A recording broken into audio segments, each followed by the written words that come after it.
So I have a thought that I want to explore. It's this idea I've been working through for a few weeks now, and it's on the backdrop of a few conversations that I've been having with a few friends. And the main thought is this: I don't think God cares about your religion. I woke up this morning with a thought in my mind because I was having a conversation with a friend maybe a week ago, and she said something that really, it took me aback, honestly. We were talking about Muslims, and she's Christian, of course. And if you're watching this, I don't mean any offense. It's just your thought. It really blew my mind. I asked her if she believes that the same God she serves would answer the prayer of somebody who identifies as a Muslim. And she said no. She said no because the Muslims pray to a different God. I understand why people would say this. I understand because I understand the way in which Christianity in particular tends to teach. It kind of teaches that without Jesus Christ, there's no way. And if you're not calling on Jesus Christ's name verbatim, there's no way for you to be saved, because he is the way, the truth, and the life. And I fully believe this, and I simultaneously uphold the belief that God does not care about your religion. And here's why. When we talk about salvation, I don't think I've often heard the process of salvation be discussed, or even more, the function of salvation. The function of salvation is that Jesus Christ came, and through his sacrifice, his spirit will now flow into the earth and inspire people. The same spirit that was mentioned in Jeremiah 31, when God says he will write his instructions, his teachings on the hearts of people, and no man will have to teach another man and say, "Know God," because they will all know him, because his spirit will be teaching them from within, which I think is what correlates when he says that those who worship God must worship God in spirit and in truth. Those who worship God must have a personal relationship where he is dealing with them directly, personally, from the inside, right?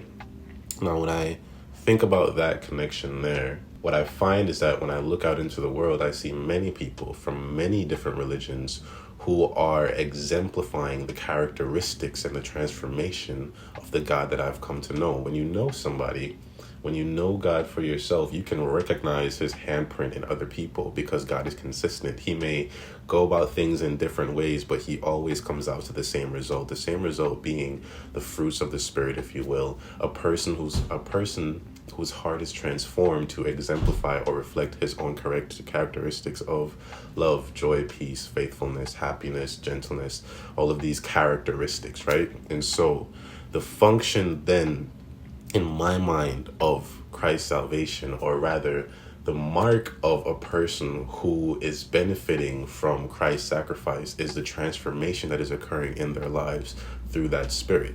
So in that case, then, if I am personally experiencing this transformation, then I look out into the world and I see other people who are experiencing the same transformations, or are transforming towards the same pattern that I find myself transforming to on an internal level.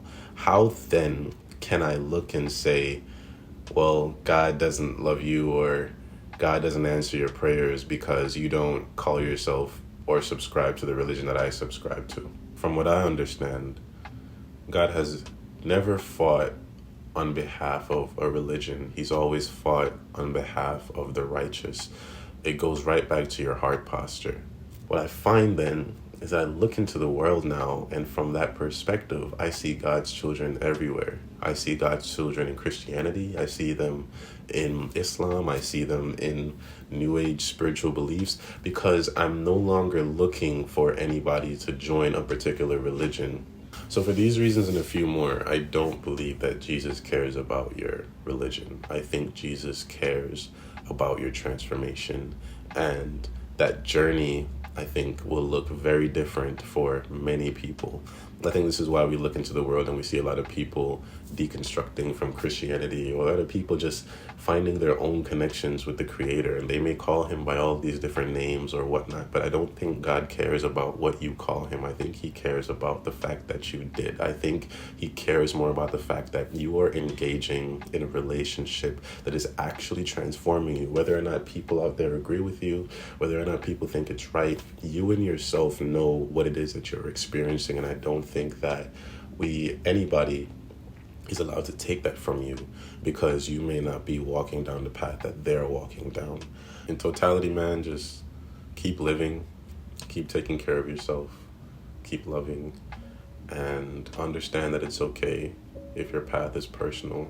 It's okay if people don't understand, but follow the voice in your heart. God will guide you if you trust him. He will always guide you. So just keep walking in what makes sense to you, and trust that God will guide your steps. I think the Bible says, it says a man's heart plans his way, but God establishes his step.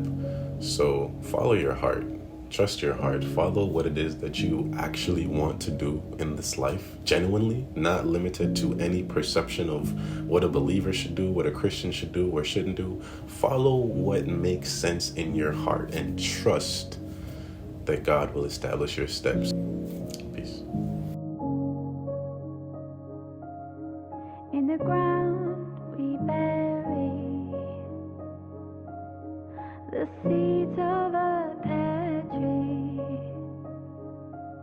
and all the things